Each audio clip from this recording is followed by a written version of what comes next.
Alright gang, Batjac J.W. here. We're going a little old school and we got something in and definitely wanted to check it out. Tisas.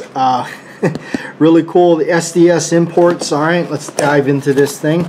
You got a little booklet and a cleaning rod and stuff like that, barrel wrench. It's a 1911 in case you haven't noticed it. Let's get into it. Look at this thing. Definitely cool, old school. This is the World War II GI copy. Little tag on it. Let's go ahead and get rid of that tag.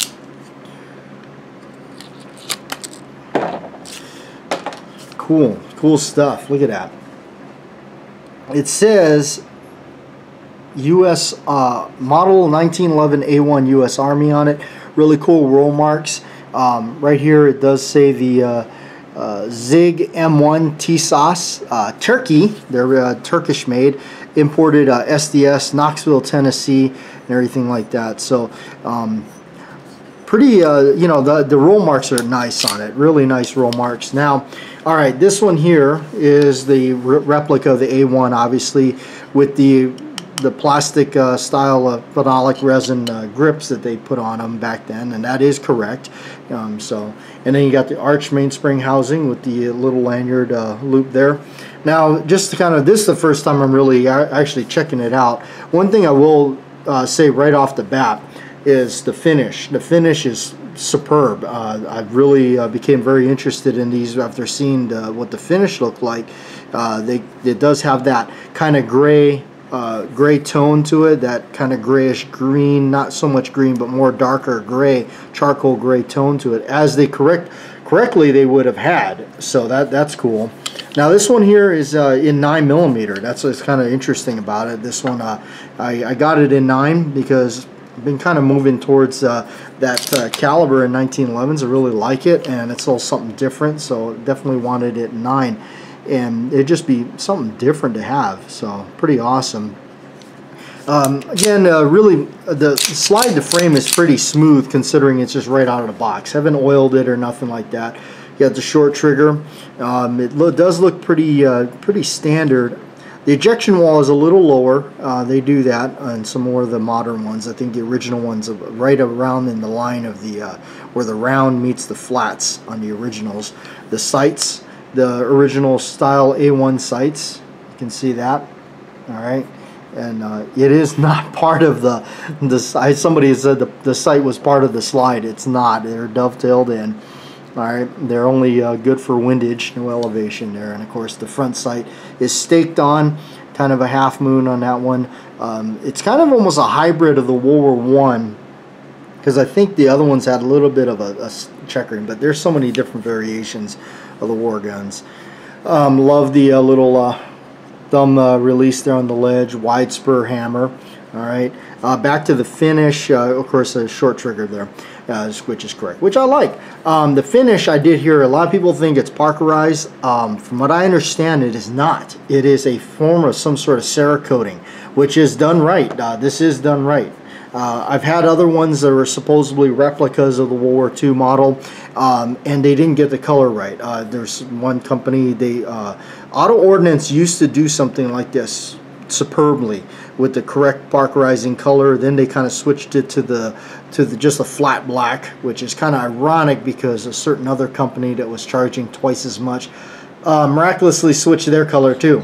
But anyway, the arch mainspring housing, so I'm going to point out some stuff that I can say, because this gun is, people have been finding them for $350 to $400, a little bit more than $400, maybe $410, right around there. They've been jumping in price. Buddy of mine has the high power copy by this company as well, and that is become really hard to get, and you could see the prices on them. They're just ridiculous. But for the most part, I'm really happy with this. I gotta say, you know, you can tell that the hammer is obviously some kind of casting. You can see the casting marks there. Nothing wrong with that. It's fine. Doesn't really bother me. It's a budget gun. I knew what I was getting into it. So again, you know, here on the side you can see just a little bit of that where it pins through, I'm guessing. A little bit sticking out there on both sides. Again, this is just nitpicking, you know.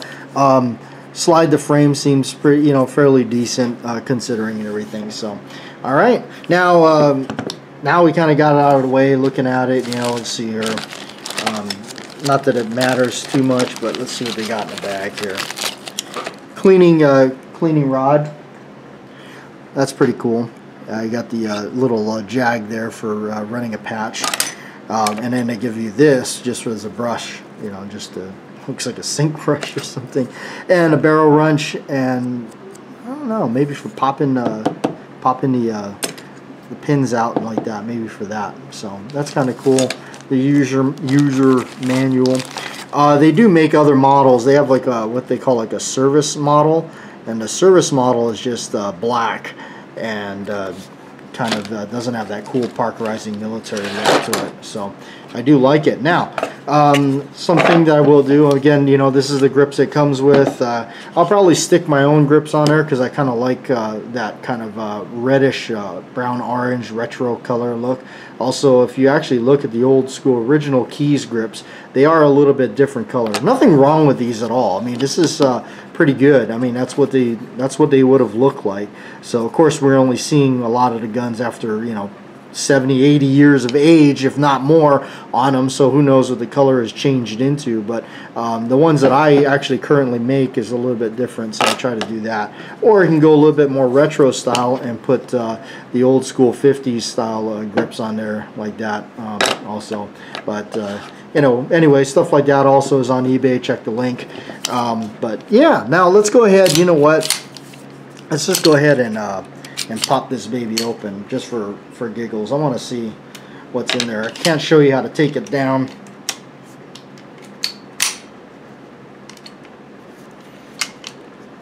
Oh, this one's going to be a little stiff to take it down, isn't it? All right.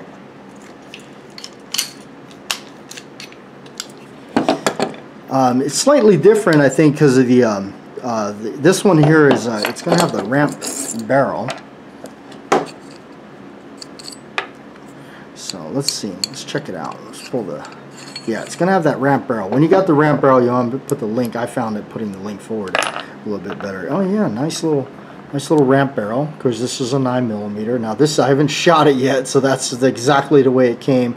Kind of dirty, but that's all right. He probably just shot it at the factory to make sure it works. But the barrel is entirely coated or painted, or Cerakoted, I guess, during that thing. So no real crazy machining marks that I see. That's you know, pretty good. I mean, you got to see the original military ones. My gosh, they look like they made from an angle grinder.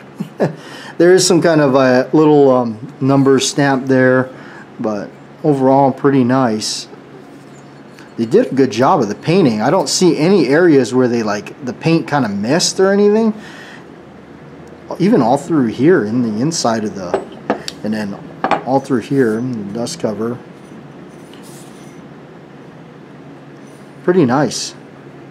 Got the longer ejector for the 9mm cartridge, and of course then you see the way the barrel kind of sits down in there. I got a Springfield. The Springfield does have a little bit better of a ramp to frame, if you will, proper terminology. I don't know, I'm sorry, but fit. It looks a little bit more, but all in all, not bad. It's a it doesn't have the Series 80 style firing pin block, for those of you that are wondering.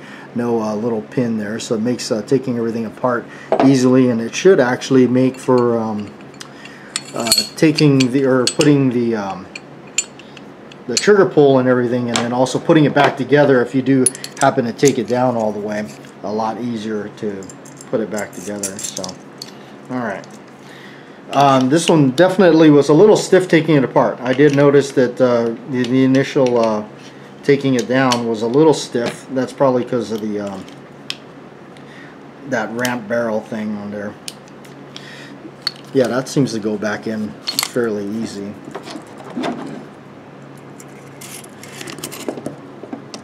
Alright. Let's check the trigger.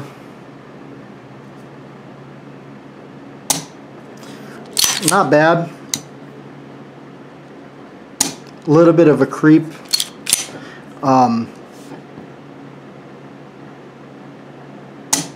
Yeah, not bad at all. It's pretty standard for any of these kind of GI ones. The magazine does appear to be either, I think this is actually Parkerized. The magazine might be actually Parkerized. Doesn't appear to actually be Cerakoted, but it is a Megar magazine there on the bottom there, stamps. But not a bad 1911 at all. Like I said, I like the color of it. It's really awesome. This company really did do it right as far as one of these go. I love the fact that they did actually color the barrel hood, and you can see just, you know, you almost can see the texture of the coating on there. But you know, I mean, I know that it's Cerakoted, but man, you could almost, it really is hard to tell. You could almost say that is Parkerized. So, but cool stuff, man. I really looking forward to taking this baby to the range. SDS 1911 U.S. Army A1, and this one's the A1 A9, I think. So, and like I said, for a price that is right around the 350 to a little bit over a 4 and some change, that's not bad at all. That's pretty cool. So can't wait to stick some other grips on there and see what it looks like. I'll save those in a box and everything. So thanks for watching, everybody. Batjac J.W. That was a little bit unboxing of the Tisas 1911, or the SDS 1911, SDS imports. So really cool, awesome stuff. Thanks for watching, guys. I'll see you next time.